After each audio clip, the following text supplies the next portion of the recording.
You are now live. All right, everybody. Welcome to the first Ward 7 virtual town hall. I'm glad everybody could join us tonight. Wanted to just give some introductions to people and go over a few things before we get started. We have Mayor Gavin Buckley. Thanks for joining us tonight. We have Hillary Rafdovich. She's with our constituent services, and she wants to say a few words here after I want to also want to introduce Julian Jocks. He's with the city's broadcast team, media team, so you may see him pop up now and then. And I know he doesn't like to get called out, but thank you for all your work, Julian. And let's see, who else do we have on here? Is Eileen on yet? Fogarty? Eileen is not on. Rod and Eric Lashinsky and Sally Nash are all here so far for that presentation, but Eileen should be. Great. Okay. Yeah, we have a few folks on from the city. Thank you, Eric, for coming for the presentation later. So the way this is going to work, I guess since we have I think a manageable number of people. If you want to have any questions during any of our talks or whatnot, you can just hit your digital hand raise should be on the right of the screen, I think, for Zoom. And potentially in the bottom should be a little yellow hand, depending on what device you're on. Okay. And so folks know this is getting streamed to YouTube. So it's been a while since we've done this. I think we were doing this every quarter or so, and it was really nice to be able to see everybody. And I think things are going in the right direction finally, and I hope we'll be able to do some in-person meeting later this summer.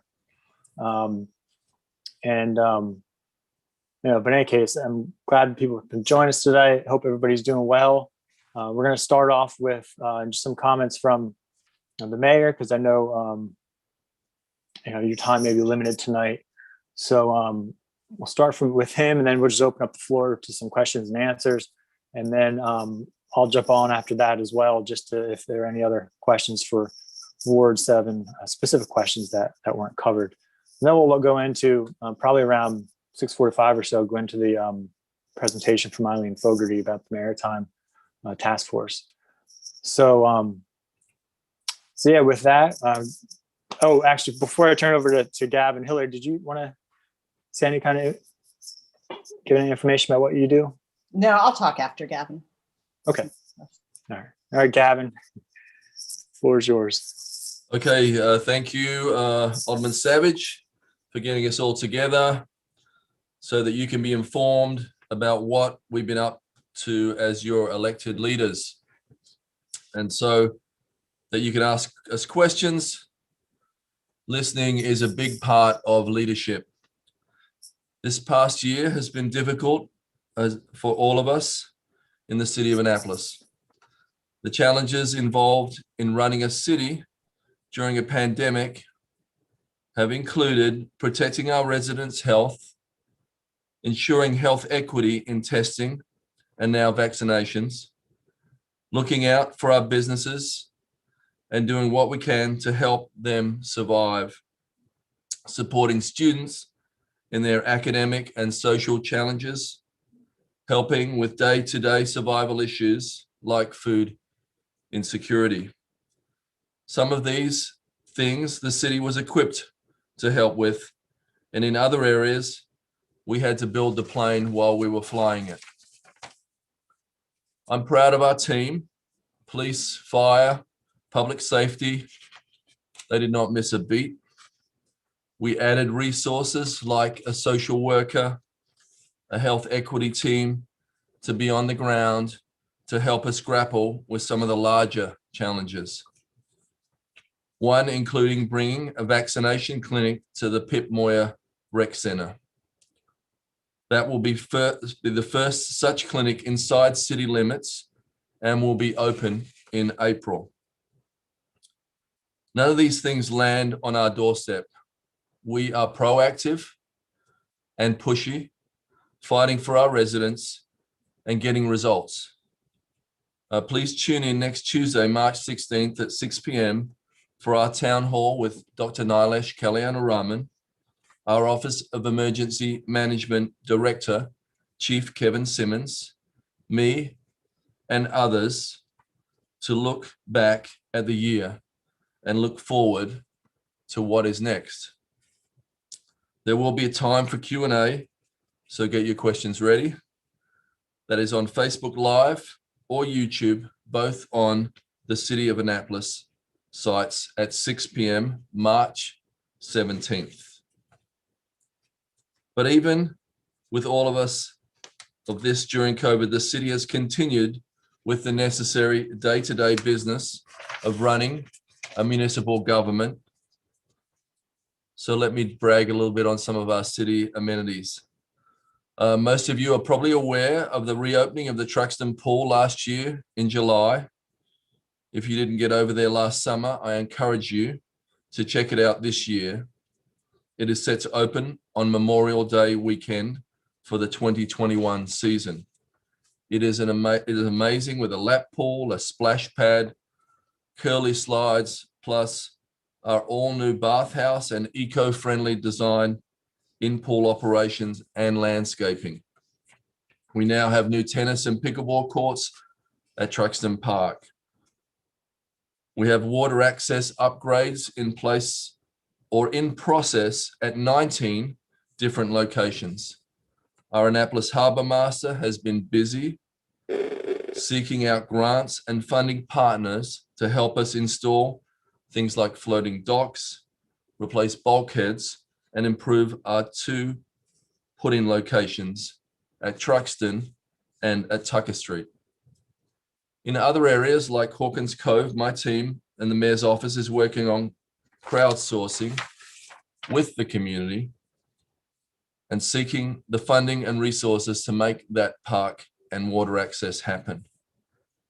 We acquired the Port Williams Marina, and we have helped the accessible boating group known as CRAB, or Chesapeake Regional Accessible Boating, to secure funding for renovation here in Ward 7 on Bemby Beach Road.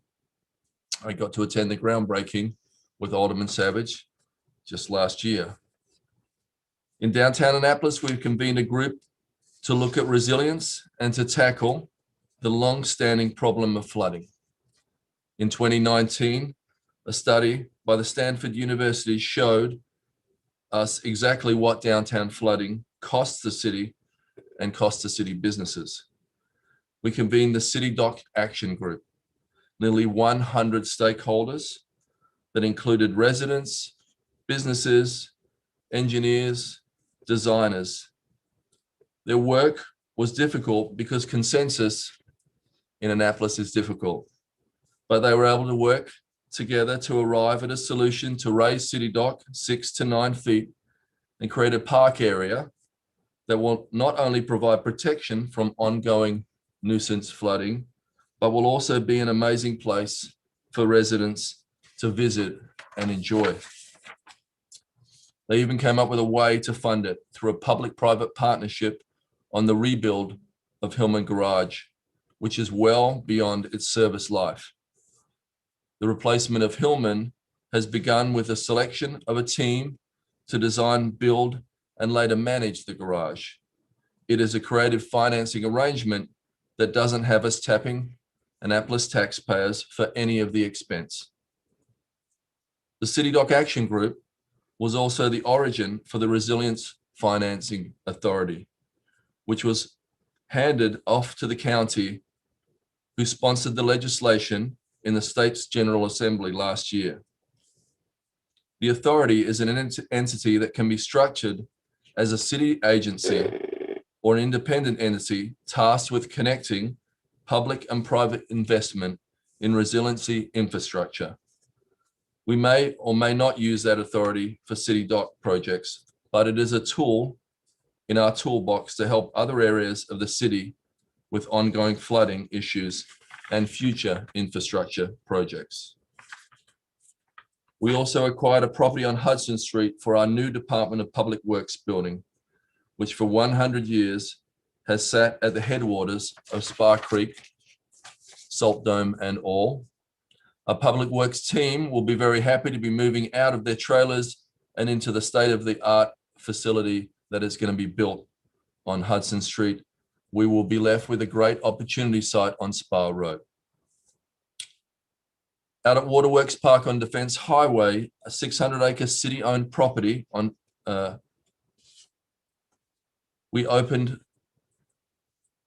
sorry, we opened, if not the largest, one of the largest urban solar farms in the country. We worked with an army of local volunteers from the Moore Group, Mid-Atlantic off-road enthusiasts, to cut more than 11 miles of hiker-biker trails that are open to the public. We are currently working on a plan to extend the Poplar Trail on the east-west side, creating a greenway that we are calling the WE, or the West-East Extension, that will allow cyclists and pedestrians to get to downtown or to the mall, or to the hospital, or to Waterworks Park, and even an extension that will connect the B&A Trail to give cyclists a throughway to get from downtown Annapolis all the way to the Pennsylvania state line. Here in Ward 7, we have just started working on the Baywoods community on a project that is near and dear to my heart, and that is to honor the legacy and tell the story of Carr's Beach. We're also working on a paddle park on College Creek, which currently has 2 boathouses, St. John's and the Naval Academy. That area of College Creek is beautiful still water, protected by an old trestle bridge that is perfect for rowing. We have to work with the feds and the Department of Defense and the National Park Service. It is state property, and build local partnerships, including one with Councilwoman Lisa Rodvian and County Executive Pittman. We'll be bringing nonprofits and other partners to move this on to the next stage. Even with all of that, most of which are now initiatives of my administration, we are continuing to deliver on regular city services, more miles of roads paved and potholes filled, new crosswalks installed, sidewalks repaired, and new sidewalks installed and connected, curbs repainted, septics and sewer lines replaced. We work each day on quality of life issues. Our Ombudsman, Hillary Rafdovich, is in this town hall. If you may hear from her later, but we are ensuring that your trash is picked up, that your neighbors are able to pull permits and get inspections done. It is key to a good functioning government, something that we all needed in 2021, something that we could rely on. The pandemic was a hurdle to overcome in 2020, but it was not a barricade to our progress. Again, I want to thank Rob for inviting me and hosting this event. I know that you all have some questions, so thank you for having me on tonight. I appreciate you all. Thank you, Mr. Mayor. If anybody has any questions, they can, I guess if you click on the hand icon, and then Julian can make sure you have the ability to speak.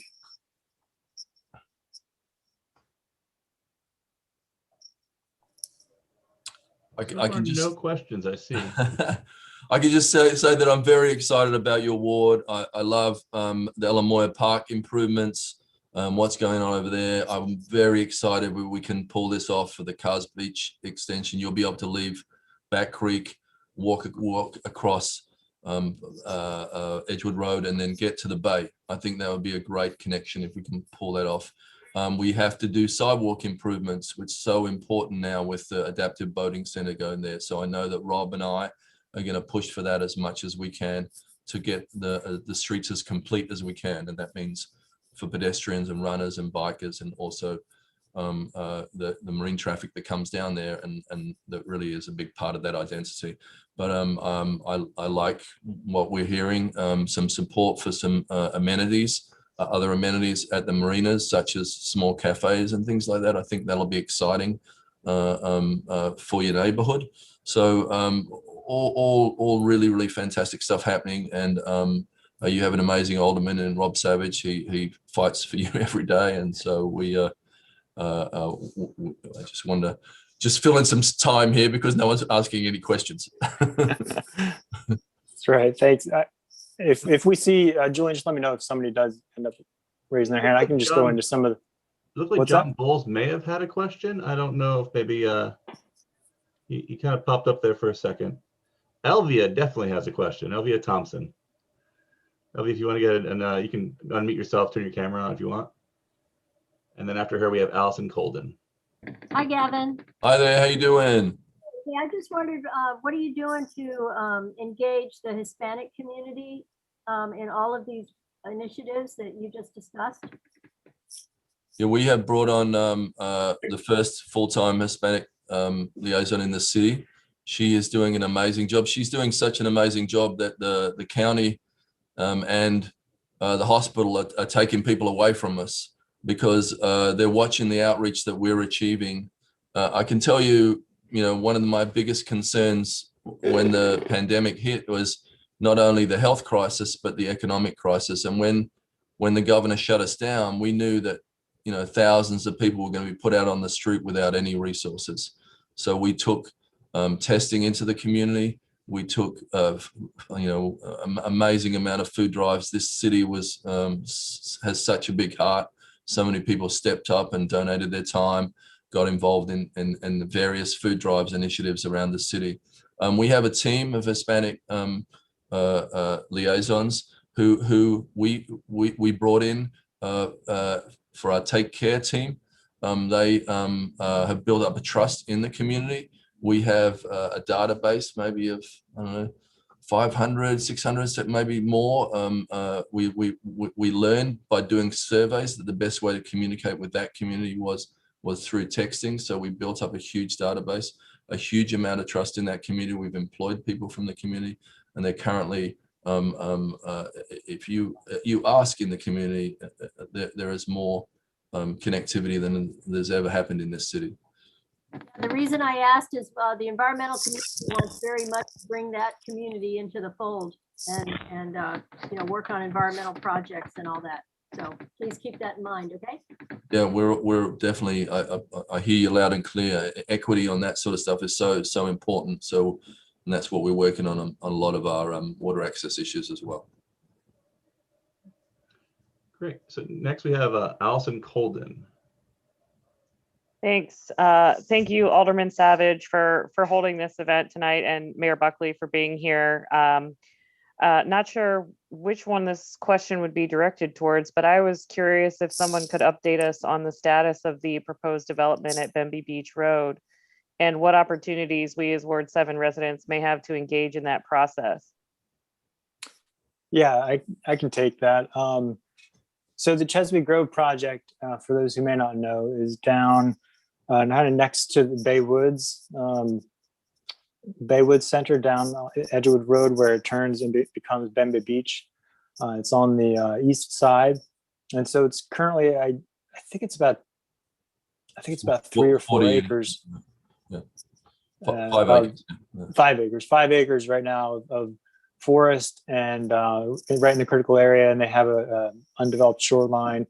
And so the proposal is to build 40 units down there, and which is actually less than the original proposal, which I think was around 45 or 50. And so, yeah, so it's been going through the process though for probably the past 12 years, long time. Because I remember when I worked for the city the first time, I actually had a chance to review a certain part of it. It's that old. But in any case, their proposals changed a bit over the years also, and I think for the better. It's still, I have a lot of concern about some of the just developing, some of the last remaining forests we have off Edgewood Road and that close to the shoreline in terms of sea level rise.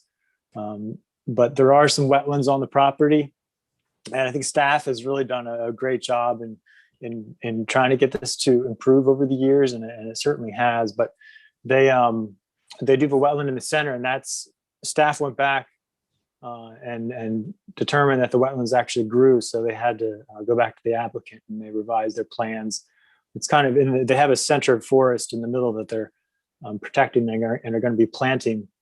But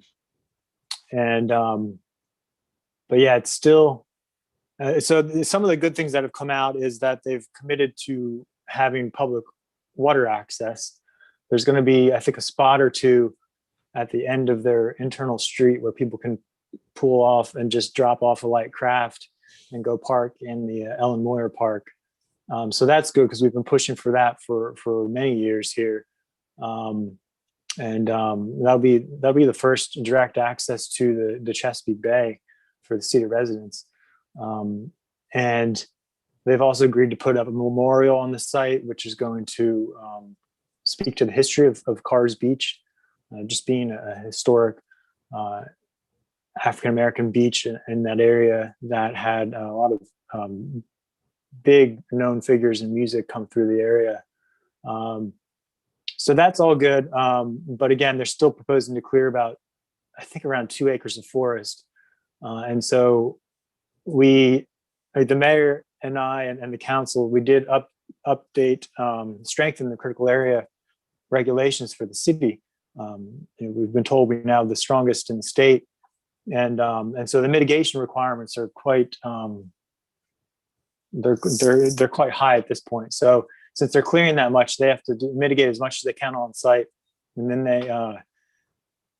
the rest they either have to find elsewhere in the city, which is going to be their cheaper option. They have to replant in the critical area. It can't be outside the critical area.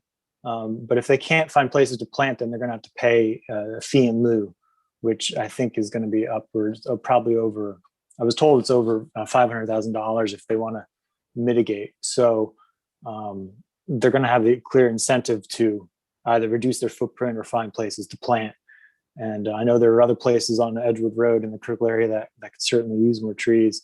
So that's where it's our long answer, I guess, to that, but it's still going through the review process. And Dr. Nash, I forgot you're on the call. So sorry, Dr. Nash, she's with our planning and zoning director. I don't know if you have anything you want to add. I know in terms of where exactly it is in the process. It's still under review. We got a revision a couple of months ago, and they need to update a lot of the parts of their application because we've had it under review for so long. So we're working on getting that done before it can go to Planning Commission for approval. And so the Planning Commission is going to be the primary time, I think, for people to submit public comments because they will have a public hearing on this. Right, Dr. Nash? That's right. Yeah. So, so that's really the best. But I think you can, if somebody wants to look at the plans, the current proposal, you can contact one of us or Miss Rafdovich and I think we can get you that login information to view the plans. There are hundreds of documents on eTrackit about the project. So yeah. Go ahead, Gavin. Allison, and so while that is going through the process, we are working diligently to try to buy the land. So we're reaching out. I just got out of a meeting before I came onto this call, and I'm very encouraged because this piece of land as a park ticks a lot of boxes in terms of equity and stuff like that, and there's a lot of interest. So I haven't got a guarantee or anything because it's still a long road, but that was what I mentioned early on. I'm passionate about some dedication to the history that happened there, and that and I really do think we can get the money that we need to take it off Theo's hands. So I'm working on a parallel track to do that, and Rob kind of made me aware of that when we did a presentation at Bay Woods that there was an interest in that happening, and I like parks, and so we're working on that as we speak. Yeah. I'm glad you mentioned that, Gavin. I don't want to get people's hopes up too much, but I think we're both optimistic. But stay tuned for more on that.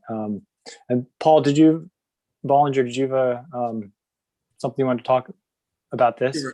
If they need a location to adjudicate and offset some of their trees, please send them to CRAB. We'd like to be considered for that. A question I had, and I apologize for being late. I had a CRAB board meeting this evening that ended, and thank you, Alderman Savidge, for having and hosting Mayor Buckley. The question I had in the email I sent to the county today was related to COVID-19 vaccinations and the fact that the city of Annapolis doesn't even have a site in the county for the vaccination, and that our county has some of the highest COVID number of cases and the lowest number of inoculations by population. And not sure how that could be, but I'm interested in ensuring that the process in Annapolis gets moved up in this priority list that may or may not exist, particularly when we're competing against small counties that are oversubscribed. And then secondly, CRAB will be starting its season in April, and all of our guests are high-risk people who would be severely hurt if they were able to, or if they came down with COVID. So we're looking to ensure that not only our guests, but our volunteers are also inoculated. And we even volunteered to create a site that the CRAB volunteers, CRAB guests, everybody can come to one inoculation site and get an inoculation. And the reason that's important, it may not sound it to everybody, is the fact that CRAB was open last year, teaching sailing to people with disabilities. We were one of the very few outdoor recreational activities available to people with disabilities. And as much as they love coming on the bay and learning how to sail, they were absolutely elated that we were open when all of the other activities were closed. So I make that point, and hopefully something can be done about it, because right now the optics are not really good for Anne Arundel County, and being an Annapolis resident, it doesn't feel that good. Thank you. I would just like to say, Paul, we've been pushing for testing early on. I mean, we were very aggressive and asking for resources to the city, and the city, the county, and the state were, we were leaders early on. We were leaders up until the holidays, right? We were doing everything right.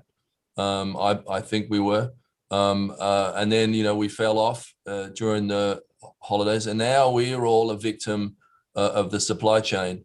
So, we could vaccinate twice as many people at the places that we have, but we don't have the supply.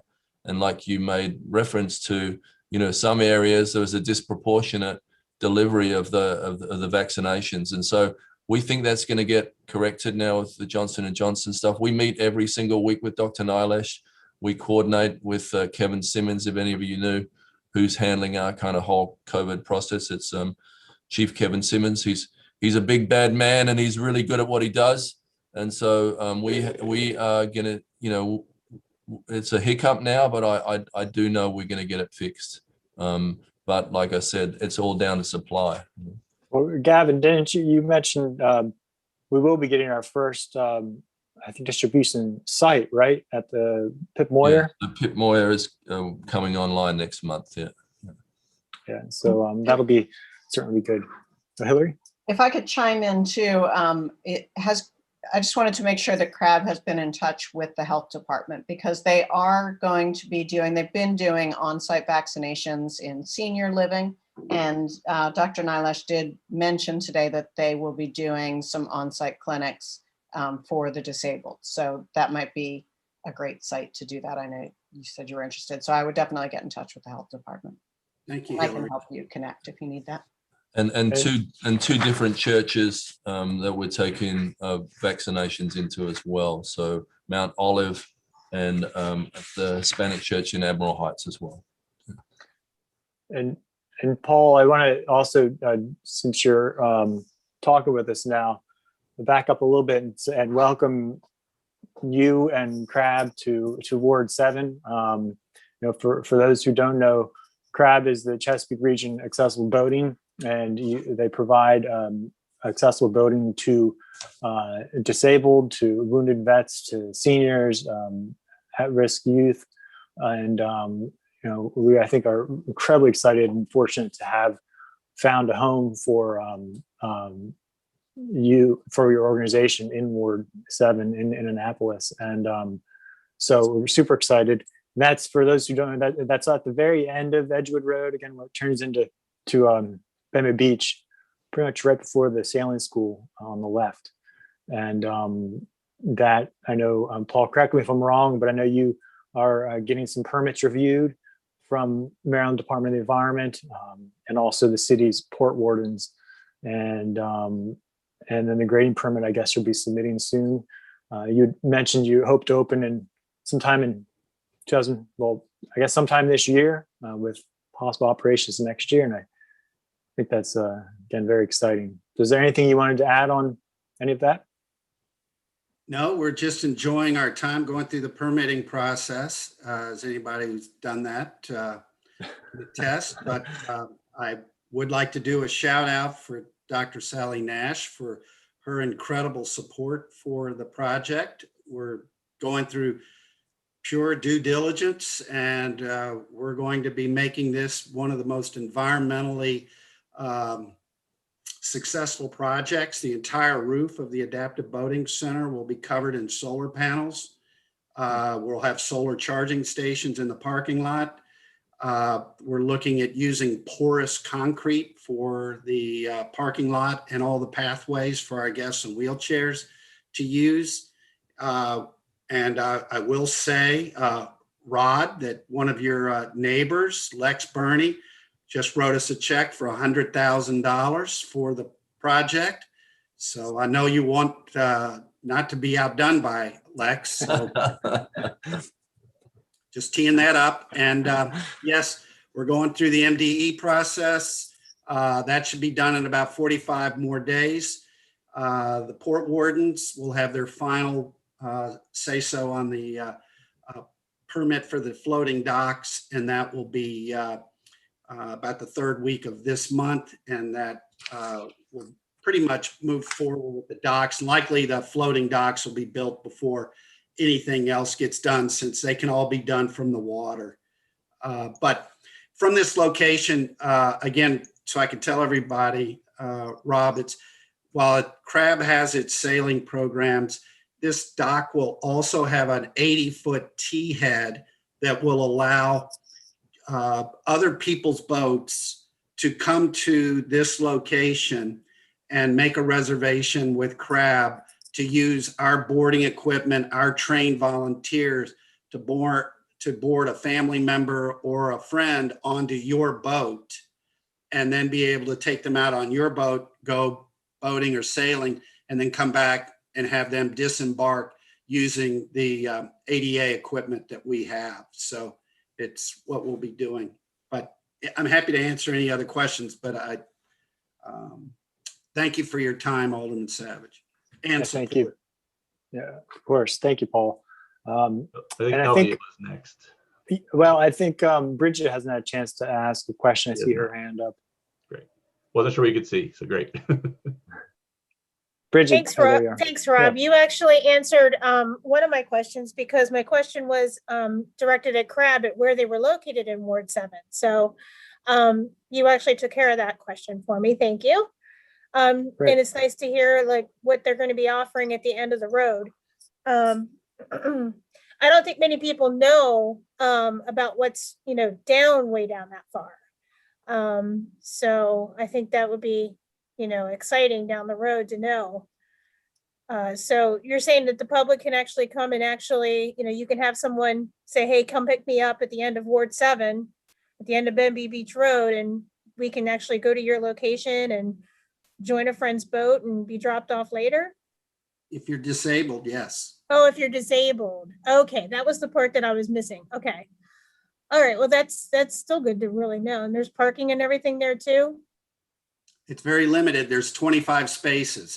It's only 0.6 acres. Yeah, yeah. And it's fortunately it's redevelopment. It's a good redevelopment for this. So they're not, you may have to clear a tree or two, but I know you're going to be aggressively replanting. And Bridget, since you mentioned that, I do want to touch base on something the mayor said as well in terms of transportation. That it's so, as he said, we want to improve the sidewalks on Edgewood Road, but also currently, as many of you know, we can't get a bus all the way down Edgewood Road, and they've had some issues with turnarounds if they go all the way to the end. And so, we have to go. The only place you can catch a bus is at the Giant, and then you have to get a transfer at the Eastport Shopping Center if you want to get downtown. But in any case, we're hoping to do some improvements on the sidewalk and also do a bit of a trial for the city to have a smaller on-demand kind of shuttle down Edgewood Road. But with the COVID and the impact on our budget, I'm not sure that's something we'll be able to do this year after all. But that's just to let you know, that's something on our minds, is to make sure people can get down to this facility and more easily. That makes me happy to hear, actually. And also the water taxi, if we could get the water taxi, I know if we could get them to, a spot over here, I know that's come up, plenty of times. But I did have one more question when we were talking about COVID testing sites. Bridget, can I just ask you a question about Sure. the water taxi and what your options are at Ellen Moyer Park? Can you get friends to pick you up there? I mean, there's some slips there, or some docks there. Is there enough depth there to get a water taxi into that area or not? I don't know. That's a good question. As far as I knew, I think the only place I knew that the water taxi would go, I don't know. Is that the spot? There was a spot that they said that they would come over. We talked about it at one of the town hall meetings. I think it was King James Landing, but that's private. That's it. Thank you. That is it. That was what came up. Yes. So we should make that happen in some way, because there's an idea that we're working on called AMP, and that's a AA. It stands for Annapolis Alternative Mobility Plan, and that mobility plan would involve some mini ferries, mini electric ferries, mini electric shuttles, bridges, pathways, things like that. And so, I consider Ellen Moyer Park public property. We lease it to the Maritime Museum, and they do a fantastic job with it. But I think what's great about it is it's open to the public. I'm pretty much all over it. And so I assumed that where the paddle boarders were in, there was enough depth to get a boat in there. Rod probably knows this water like the back of his hand. Can I ask him? Yeah. There's probably not enough to get there. There's a very small floating dock there, and there's probably not enough draft for the water taxis to get in there properly to board easily, because there's just side to access, and I don't think it's practical. I don't think it's feasible, unless the pier goes out farther. But there are plans that I've seen, long-range plans from the Maritime Museum that have a lot more structure going in. And so in the future, I'm sure it will be possible. Great. Yeah. So Well, excellent. would love that. Yeah, absolutely. Because with King James Landing, you can't get in there. It's private property. Right. Yeah. Unfortunately. It has the gate. It has the gate. Mm-hmm. Well, I think that's a really good opportunity. I think I've seen some of those plans for the Maritime Museum. We're big supporters of what they do. They've done a great job at McNasby's. They're doing a great job at Ellen Moyer Park, and what I must have seen is the plans. So we'll be supporting them 100%, so everyone can get great water access there. That'd be wonderful. Just one more question. When we were talking about the testing sites, were any of those testing sites in Ward 7? Like, what about the CVS? I mean, there are private testing sites But we've done the vaccination sites. We've done testing sites all over the city. We made sure that our testing sites were mobile and that we took them to the communities, especially communities that did not have a lot of mobility or not a lot of resources. So we have moved testing all over the city. Vaccination, has sort of been driven more by the county. We've been pushing hard on them to try to get a site here. We've been pushing hard from day one to do things at the stadium because we believe the mass vaccination site should have happened at the stadium first off, because we have done tests, pandemic tests there years and years ago. We've run through thousands of people on those tests. And so we know we have the capacity to get a lot of people vaccinated or tested. But as it stands now, we had to push hard to get Pip Moyer, but we're really happy that that's going to materialize. And it might not have mattered that much because there hasn't been a lot of vaccines out there. But now as the supply ramps up, we want to be ready. And the first thing we'll be doing is the Pip Moyer Rec Center, but only the private stuff in Ward 7. All right, well, thank you. And Elvie, I see your hand up. Yeah, I just wanted to say to Paul, that's music to my ears, all the environmental stuff that you're putting in. Can't wait to see it. And no pressure, Rod, right? Rod Jabin. Rob, you mentioned land shuttles down Edgewood Road. Those absolutely ought to be electric, because they don't need to be that big. And I sure would hate to see those diesel buses that we're running now go up and down Edgewood. And then finally, just one question. The development that you were talking about a little while ago, that private development has, I think you mentioned Baywoods. Have you consulted with the Maritime Museum at all? If you're thinking of some of that being public access and kind of a park? Yeah, they've been spoken with, and it's really, Baywoods has really been leading a lot of this as well. Yeah, they've been in the conversation as well. And I have to really thank the mayor for taking the reins on a lot of this as well. So thank you. Yeah, so we're hopeful with that. Yeah, Baywoods, really put it forward first. We've had the National Park Service there. We've had the Maritime Museum there. I've walked through a few times with staff. I've had conversations on a state level and a federal level. We're very encouraged, but there's still a long way to go. And so I want to keep the meeting moving here. I want to make sure that Eileen Fogarty has time. I just want to get one other update in before that. Some news for folks that may be wondering. For the Lidl, there's a Lidl grocery store. I know we just got one out in Parole, but they're also looking to put one on the old C&C liquor site across the street from the Giant, kind of a lot or two down from the new Starbucks. And so they're still moving forward with that location as well. That's in the county, and but they submitted an application with the county, and they did get, I'm not sure if this is the right term for the county, but I think they got their site design approved, and they still have to submit for grading permits.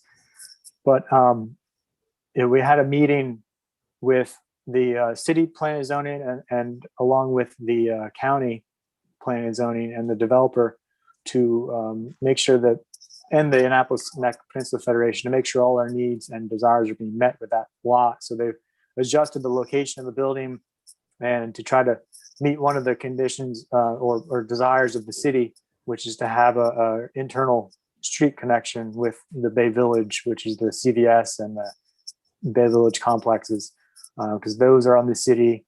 They've agreed to this connector road so that people don't have to get back onto Bay Ridge just to go down to the next shopping center. And so the county felt that was a really good idea to have that interconnectivity. And so at this point, even though that development's in the county, they have to come back to the city to get permission to connect to our utilities. And so that does give us an opportunity to have some amount of influence on this. And I'm currently working with them, and actually Planning and Zoning is working with them as well on the to get an agreement that they'll put in this connection and cooperate with the neighbor to put in this connector to the adjacent community. So that's still moving along, and yeah, I think people are looking forward to getting rid of that old abandoned CNC Liquors building. And next to that, I know that senior, there's a independent living facility that's still going through the process as well, and they're still proposing to preserve that very large tree in the front, which will be good. So I think that's it for the development updates. Are there any questions on that in particular before we move on? I see one from Dawn. Hi, Rob. Thanks. So just what are you thinking about in terms of timing, for the Lidl development? I don't know. I mean, they told me they were just starting to submit the grading permits for the county. So I assume that's going to take a couple months. Dr. Nash may have a better idea. And we need to get this utility agreement ironed out, but I told them I'm hesitant to push for the utility agreement until we get an agreement on meeting this internal road connection. So yeah, hopefully in the next 2 to 6 months. Dr. Nash, did you have any other information? No, I was just going to say, I'm not sure what the timing is on that. Okay. And then I just want to say for anybody who didn't know, thank you, Rob, for pushing for that connector, over to the CVS. I think it's going to be a great help for all of us in terms of traffic flow over there. Yeah, you're welcome. Thank you. All right, so if there's aren't any other questions, we can move on to Eileen Fogarty. I want to welcome you to our meeting tonight, and she's going to give us a bit of a presentation on what you've been working on with the Maritime Task Force. Can you give us some background on the task force and what your goals are and purpose? You're still muted.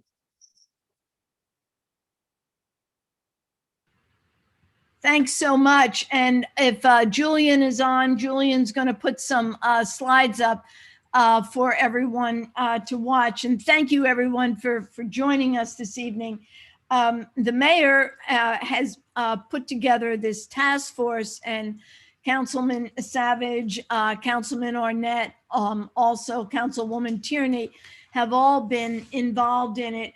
And we have tonight Will Scott, who I hope is going to still be with us because he is also on HPC, Rod Jabin, who's also a co-chair, Eric Lashinsky, and Dr. Nash from planning. What we'd like to do. Good, I've come to observe. Oh, okay, super. Does someone have their speaker on? I do again. Yeah, I could just hear other people talking. So with that said, what we'd like to do is ask you to just hold your questions, because your questions are the main part of this. We want to make sure we get all your ideas incorporated into the Maritime Task Force until the presentation's over. And with that said, I would like to move to the next slide, where what you can see is the city going back 40 years has committed to this maritime industry and to the maritime districts. One of the reasons is what all of you have just been talking about, and that is these districts are land intensive, not building intensive. So they offer views, open space, access to the water, and that's why there's been the long-standing commitment. Next slide, please. The task force, the whole purpose of this task force is looking to strengthen the actual industry, helping to figure out ways to make sure these districts can survive into the future, and very importantly, to create more opportunities for water access. And the thrust of it is you have environmentalists, residents, industry, boaters, owners, trying to build a consensus. And with that, Will, because I know you're going to pop off, I'm going to ask you to make a couple comments, and then we'll get back to the rest of the presentation.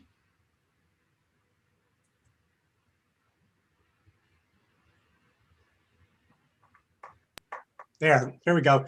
Thank you, Eileen, for that consideration. I'm very anxious to share a few thoughts with the group tonight. And basically what I want to say is that as a member of the Planning Commission, when these zones were created and enacted and then applied, all of those many years ago, I've seen this process unfold and heard the concerns of different constituencies that are affected by this maritime zoning legislation. And I'd like to add to my own recollections the fact that I was recently able to review a transcript of an interview with a gentleman named Rob Slauson, who was a very energetic and respected leader of the Eastport Civic Association at the time that this happened. And what I find from reviewing that and my own memories, and then seeing how the community is responding to our efforts with this committee, it's been very consistent over all of those more than 30 years that the residents value the maritime industry as part of our tradition, our past, and our present, and hopefully our future.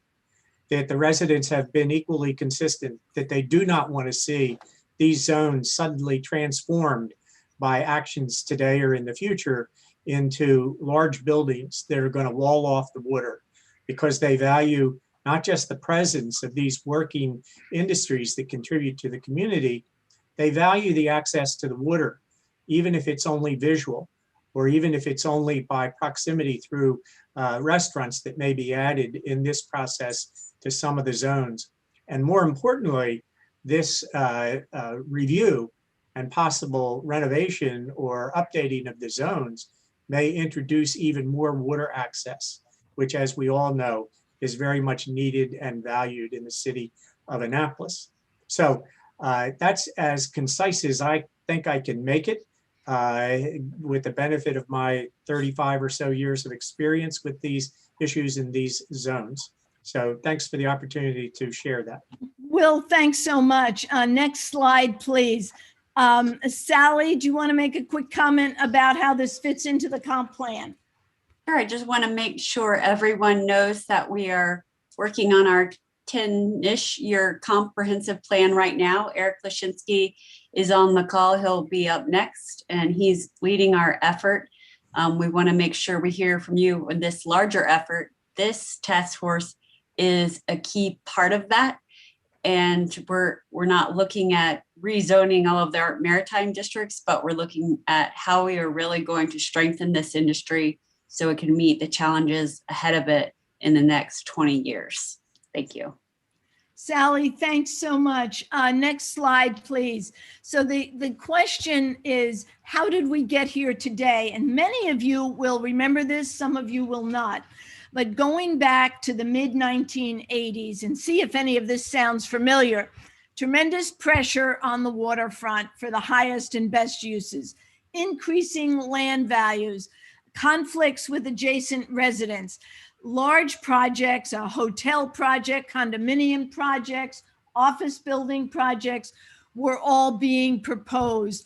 And there was a tremendous fear on the part of the residents that these boat yards and working waterfront, which provide us the views and the openness, were going to be redeveloped and walled off from the community.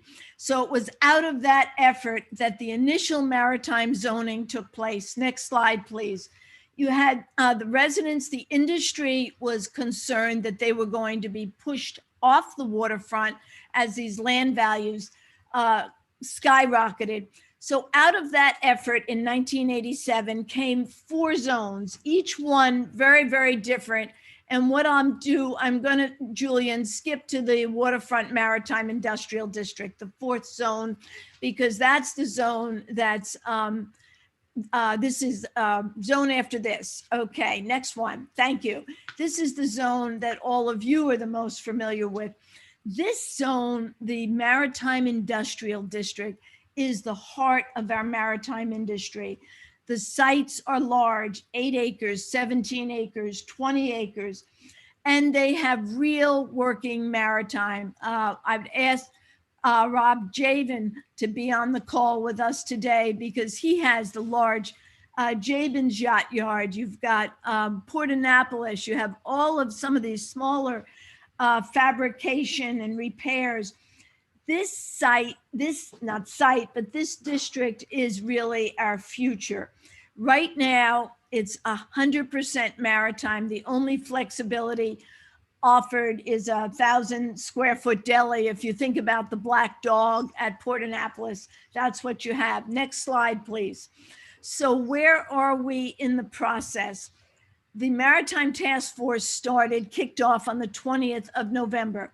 They have had a few meetings all together with the working teams. There are around 30-some people on that group. We've also been reaching out to hear from the Planning Commission. We'll be meeting with the City Council this week.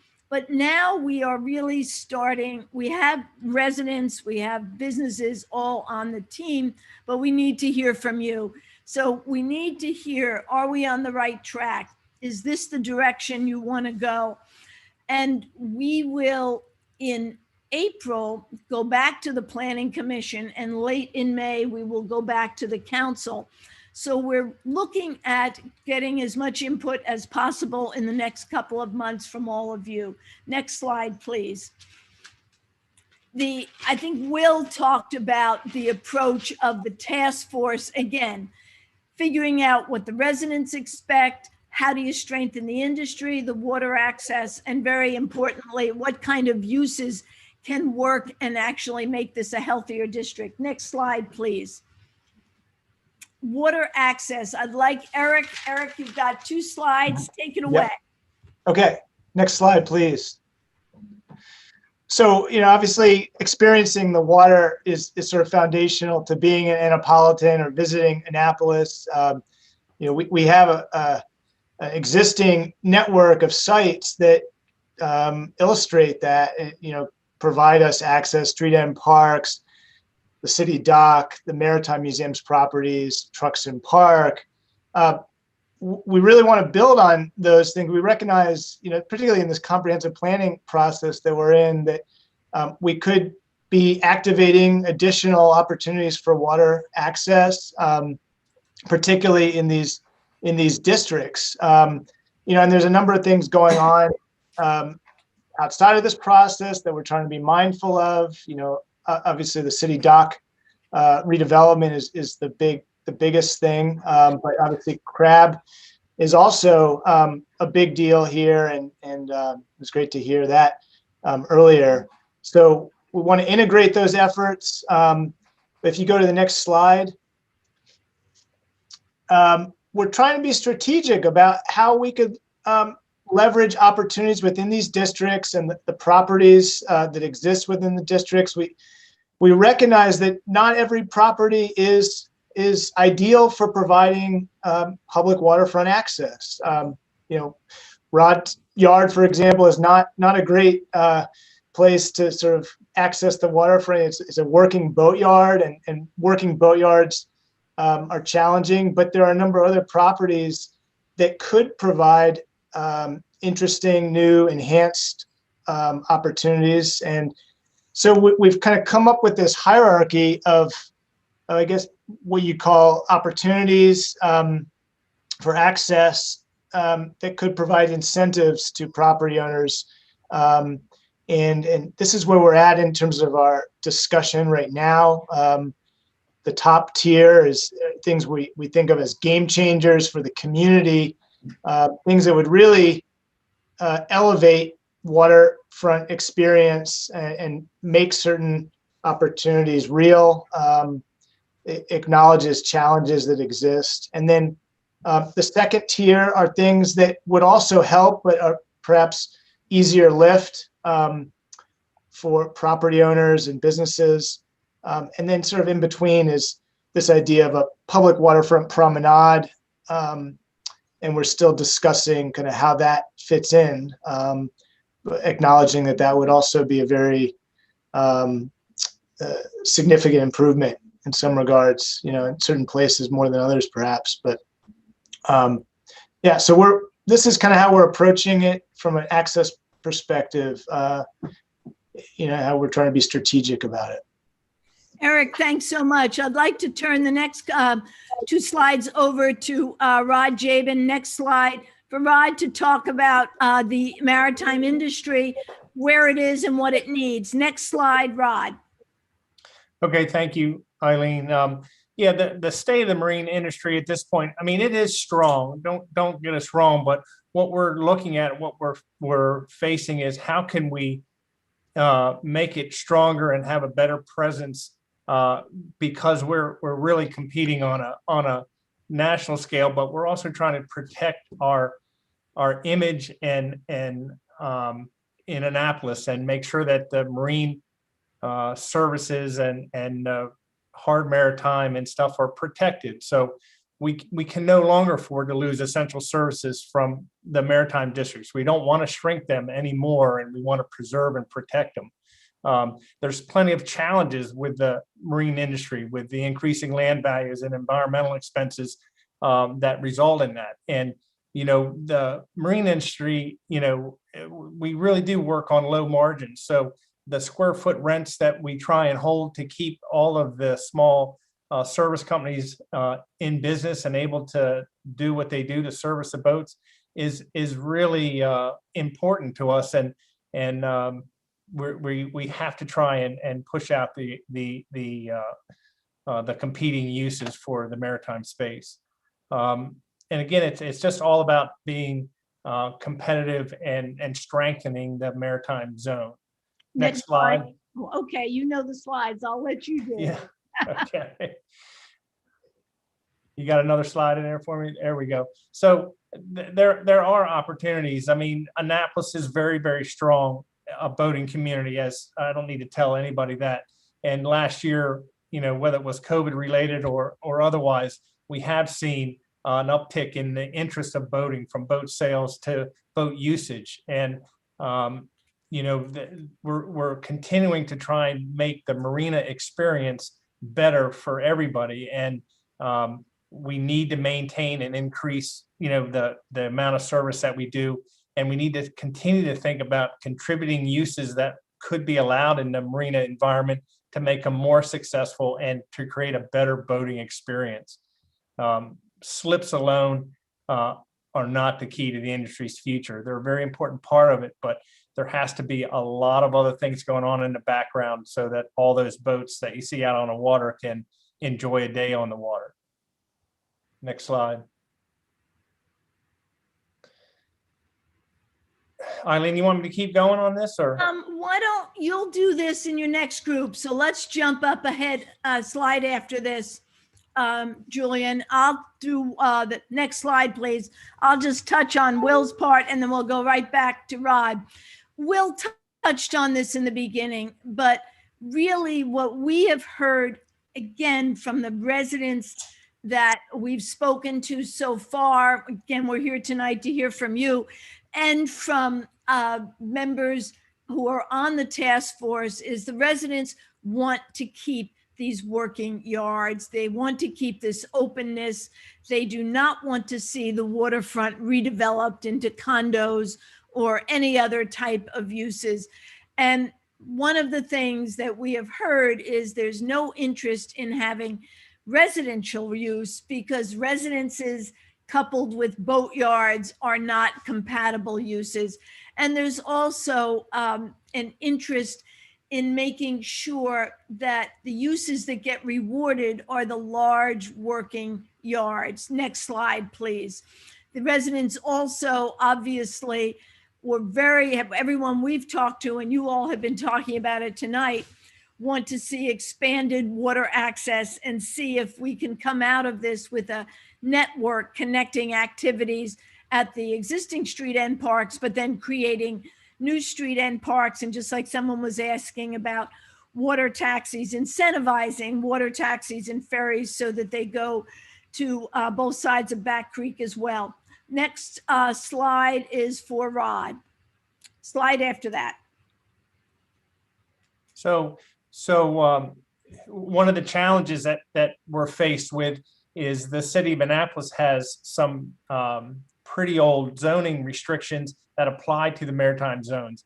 And one of the things that we've identified that would be a positive and a, contributing use that would make it a better boating experience is to allow a restaurant in the facility. There's tons of boaters that come and they want to enjoy the facility, enjoy the water, not necessarily have to leave the marina, and to be able to bring in a small restaurant and stuff is very important for the marina experience. And it's allowed in Anne Arundel County, and it's just Annapolis that it's not. So we've identified a couple of areas in the WME or WMI that could support, a small restaurant that would enhance the marina experience. And, it's all about trying to strengthen and encourage the marine, the marinas to be successful. And we don't want to be at a competitive disadvantage.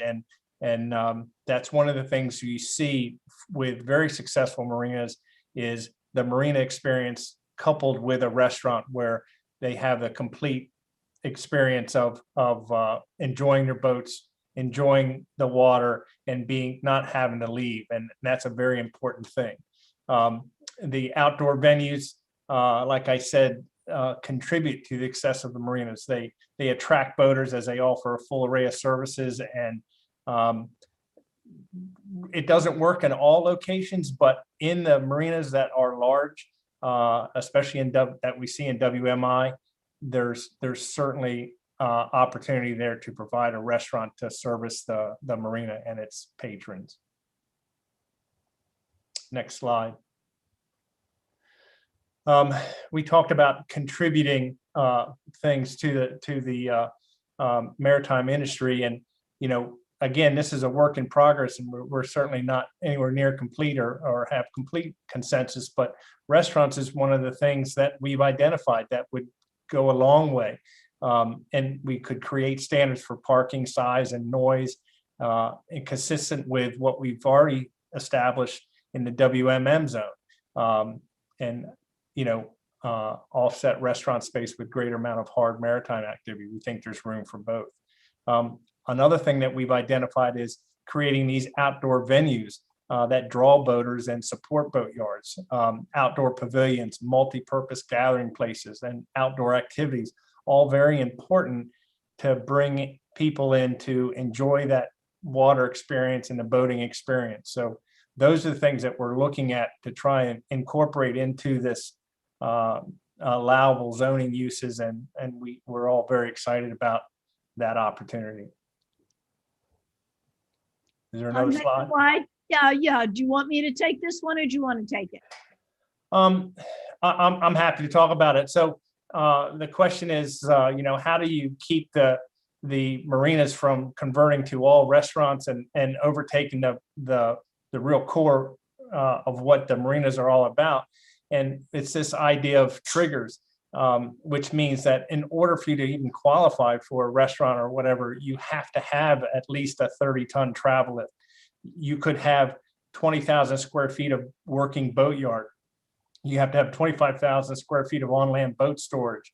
The idea of boat clubs or seafood processing, which is kind of dated, but we throw it in there, and fuel dock, all very important things to be able to offset the idea of a restaurant going in there. And then this idea of incentives.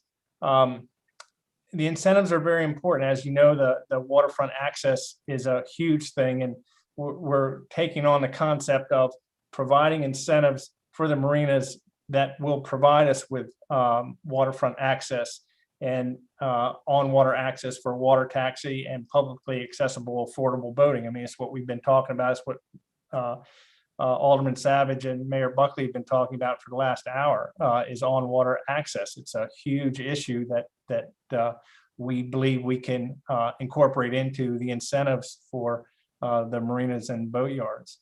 And we need to look at the on-site parking and try and create standards that make sense. And then thanks so much. The last slide, Julian, is really, we want to make sure we're hearing and addressing what each when we say the stakeholders, the residents, the industry, the environmentalists have in mind, and we want to come out with a direction that benefits everybody. So with that said, we would love to hear your questions, your ideas, your thoughts.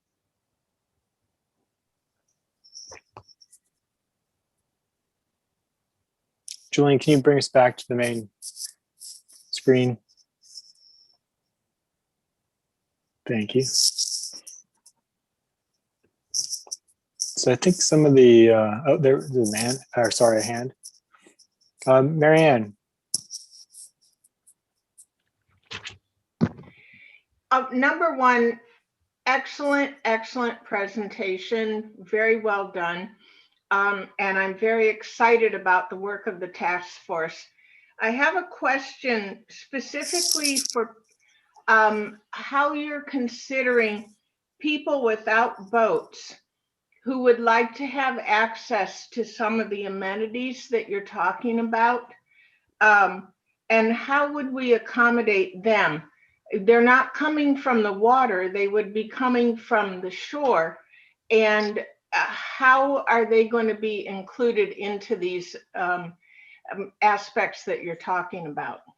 Well, that's a terrific question, because if you remember that sort of pyramid looking chart that Eric had, what we're identifying for incentives, some of the incentives would be coming from the water, but as many incentives are coming from the land in terms of promenades, places for people. I'll give you an example. You know where the chart house is. We're looking, they have a grassy knoll, a grassy area out there, of trying to incentivize them so that people can just sit out there and have picnics or go out there and do yoga on their own, so that some of the open space that is by the water can be made accessible to the community. The other aspect of this is looking at and rewarding ways for people who don't have boats like you or me, how we can get out onto a boat.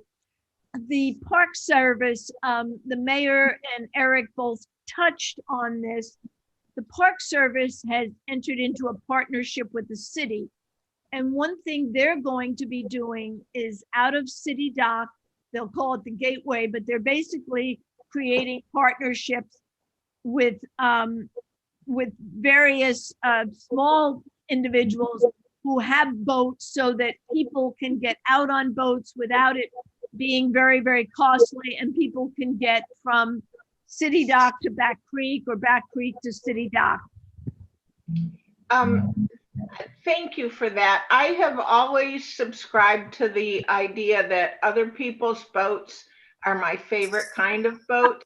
And I would love to see an OPB program somehow that we could incorporate into this, so that people who don't have access to boats and have access to the water could have some kind of a way to get on someone's boat to see what the bay is like, what our little creeks are like. And so please put OPB in there. That's a great expression. Thank you. And something else I want to clarify for folks is that, so in Ward 7, all we have is this WMI zone, the waterfront maritime industrial. And currently, I think, as Eileen said, it's 100%. It has to be 100% maritime use. The other zones, they're not 100%. They fluctuate. I don't know exactly what the percentages are, but I think they go from about 20 to 40% in some of those zones in terms of non-maritime uses. So the ideas here would be we would open up the door a little bit to allow some of these non-maritime uses in the WMI, such as, like Rod said, the restaurant use. And I think that the exact percentage and the exact incentives are still being worked on. And I think personally, I wouldn't want the percentage to be too high. And I don't think it would need to be to allow some of it to improve the competitiveness. But I think that's one thing I'd like to hear from other folks in the ward is if you have concerns about the restaurant uses on these areas or not, or if you have other ideas. So I see a hand from Allison.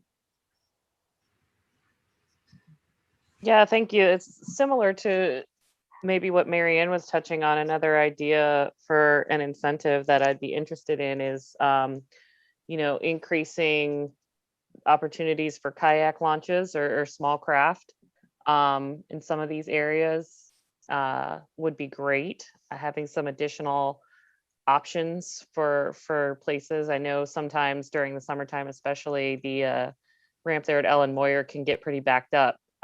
So that would be a great incentive if you guys would consider that. I mean, generally, I would generally be supportive of the idea of a restaurant going in some of these places, especially, if they were available to us as Ward 7 residents, being able to just walk down the street and go to a restaurant would be a nice amenity to have. But along with that goes to making sure that they are available, as Marianne said, not just to the boaters who are utilizing the marina, but also just more generally to the public. Thank you. That's two comments. Exactly what you described on the kayak launch and the small craft. And we need to put that specific language in to make sure that there is an incentive for some of these larger sites to do that. With respect to the restaurants, absolutely, any of the restaurants, none of them would be private. All of the restaurants would be public open to the residents. I can't tell if my hand is up or not because I'm technologically impaired, but I really, really want to emphasize how much I think that restaurants need to be tied to the idea that Rod was talking about with a working boatyard, with the requirement for boat lift or, like a trav lift or certain amount of actual maritime industry use before the restaurant can be granted their permits, because otherwise I can really see a proliferation of restaurants that have no relationship to anything remotely concerned with the water or the maritime industry. So please, please, please emphasize that. And absolutely, and this is Marianne I'm talking to. Marianne, I'm going to quote you, so when I get into battle with people, I can quote you directly, but that's the direction. But it's helpful for you to be specific about it as well. Well, I'm glad to lend my voice. Thank you, Marianne. Any other questions or thoughts?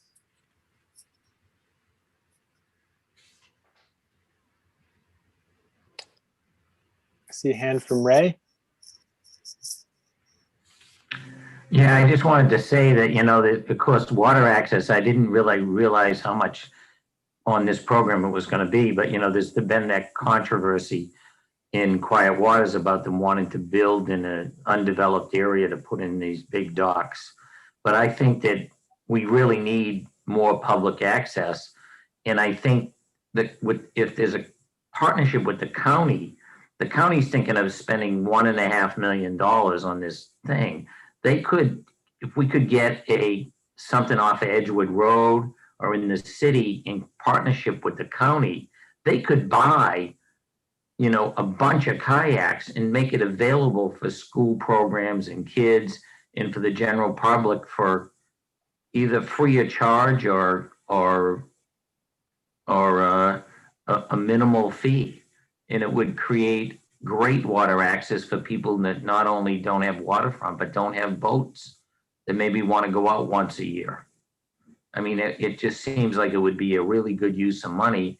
And the county's already thinking of spending $1.6 million in Quiet Waters on a facility for basically for sculling, which is 8-person boats, which I've never been on one and I probably never will be, but most people want to get out in kayaks or paddle boards or canoes or something like that. Something simple that you don't need a lot of training and have some fun. Anyway. Yeah, and I don't think we'd be able to do sculling and rowing on Back Creek. It's just, I actually tried it at one point, and I wasn't quite thinking, but there are just so many boats along and you have to weave all over the place, and it's not a good creek for that particular, unless you do it on the Bayside probably has too many waves. But yeah, Ray, I think that's a good suggestion in terms of seeing what we can do in terms of working with the county. I don't know if the mayor's still on, but I know those conversations are happening. I think there was a visit just last week to a site on College Creek that might be, leveraged for that. So that's definitely on our minds. I mean, I tend to think that, it's like we shouldn't be competing against activating the water, but, we could use as much access as we can get at this point. But I agree that having a better network of paddle access points is really, really critical. Yeah. And Ray, I think just on the point of quiet waters real quick, I think the people's voices is being heard on this. And I know, like Eric said, that the county executives been talking with the mayor about something the mayor had been exploring anyway, which was a facility on College Creek. So, I think we'll probably hear more about that as we get along here the next few weeks. But any other questions, thoughts on this topic? And if I see Noah. Yeah, thanks. We live at the end of Edgewood Road, and we lived in Stockholm for about 10 years, and that was a city where they did a very good job of managing the public access while still supplying, still keeping a maritime community, including a working maritime community.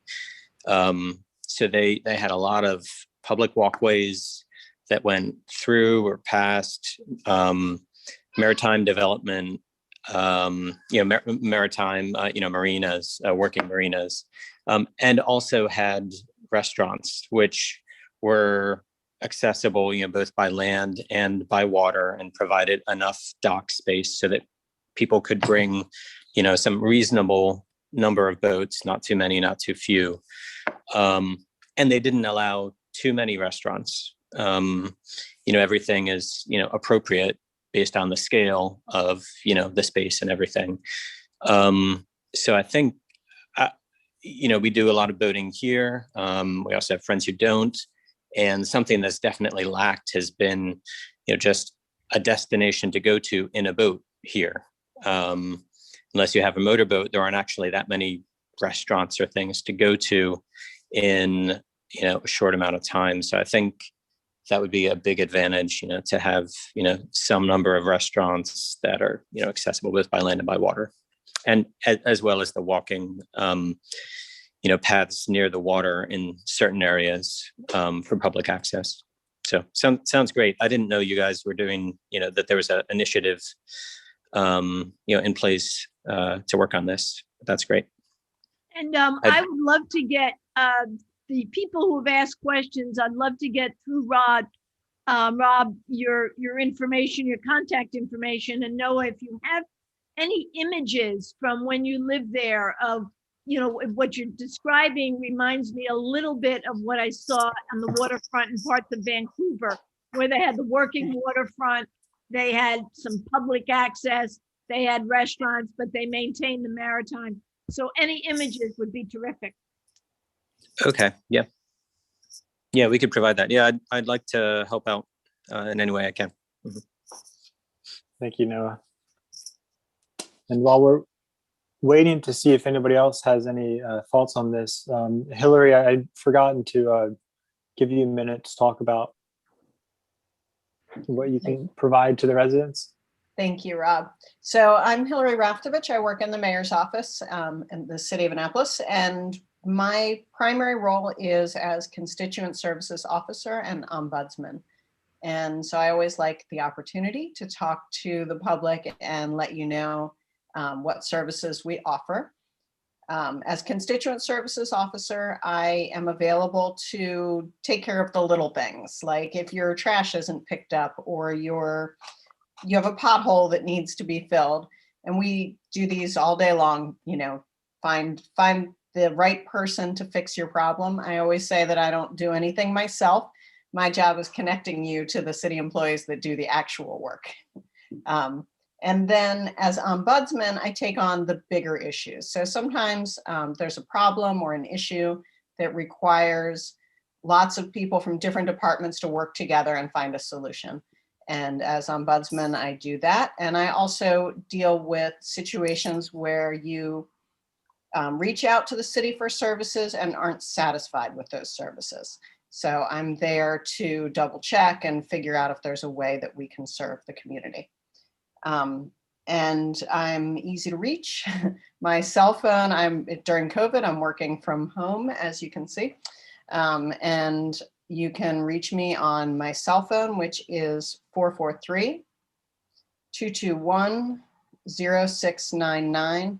And that's also on the City of Annapolis webpage. So if you go to the city webpage, there's a constituent services subpage off of the mayor's office. And that's got all the ways to reach me, how to reach me by email, by phone. And it also has some sort of quick links for some things that you might need assistance with, where you don't have to go through me, where you can go directly to the departments. So mostly I just wanted to make sure that you all know I exist and that I'm here for you if you have problems that need to be solved. An additional thing that I work on in the mayor's office is boards and commissions. I serve as the mayor's boards and commissions liaison. So I recruit people to serve on our boards and commissions and then manage the process to get them through the appointment process. So for that, I have a different web page also on the city website. We have a boards and commissions volunteer opportunity page.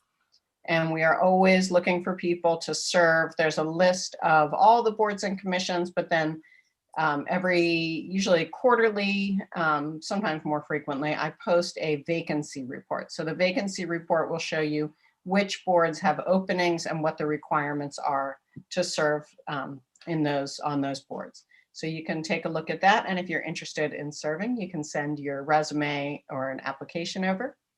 And our goal for boards and commissions is that we would like the people who serve on these commissions to reflect the diversity of our community. We want to make sure that all the voices are heard. So we're always looking for people to represent ethnic diversity, racial diversity, gender diversity, age diversity. This administration has done a really good job of getting some younger voices on our boards. The most likely candidates are seniors because they're more likely to be retired and have more time to serve. But a lot of these boards only meet once a month and it's not too much of a time commitment, so even busy young people can serve. So that's all. And if anybody has any questions for me, I'm happy to answer them. Thank you, Hillary, for everything you do. All right, so I guess we'll do back to the Maritime. Any other last remaining questions on this topic or thoughts? And you can always send them to me and I'll get them over to Eileen if somebody does happen to have any. And everybody make sure, and you have everybody's contact information. So some of the people who brought up ideas today, we can contact them through you. I should be able to find that, yes. Yeah, no, that's no problem. Well, Eileen and everyone else, Will, Rod, Eric, thank you for joining us for this. Yeah. And before we adjourn, I guess, any other last remaining questions for me? General Ward 7 questions before we go? Rob, I have a question. It's Mary Ann. Sure. This is a pet peeve of mine, and I think you've heard it a few times before, but I'm going to keep bringing it up. And that's the bike lane on Bay Ridge Avenue that starts out wonderfully wide and luxurious. And then by the time you get to Forest Hills, it's gone. And suddenly you're thrown out into traffic. And Bay Ridge Avenue is ridiculous traffic. So when I ride my bike to go to Quiet Waters, it's death in my hands. What can we do? I'm going to keep harping on this until we get the bike lane to extend all the way up, at least to the light, so that we have a fighting chance. Yeah, I agree. That's an issue. I don't know if Hillary has any information on that, but I'll bring that up with, or somebody else from planning and zoning, but I'll bring that up. I think Public Works would probably be the right group. I know I've spoken to them before about that intersection, and I can't remember exactly what they told me, but I think there were various restrictions that on the lane sizes that they weren't able to deal with. But, I think something I mentioned to them was just bumping out the sidewalk a little bit there, perhaps in front of the gas station, which has plenty of real estate, to see if we can get some kind of, even if it's an off-road connection. Yeah, there's not even any point to have a bike lane if it's just going to end in the middle of traffic. So, yeah. Okay, I'll stop now, but that's just really been a bee in my bonnet. Okay, thank you. You're welcome. Anything else from anybody before we go? All right, so we'll be having I hope to have another one of these. This is kind of a trial run for us, some of us anyway. And so I hope to have another one in the next few months and invite back the plan and zoning team we have here to talk about the comprehensive plan. So we'll see if we can find a date on that here in the next few months. We'll probably also want to talk about, separate from that, we'll have a lot more information on the budget coming up. And yeah, I guess that's about it. So anyway, thanks everybody. Appreciate you joining us tonight, and everybody stay safe, stay well. And thanks again to the mayor. Thank you, All right, Rob. thanks, Rob. Kevin. Thank you all the speakers.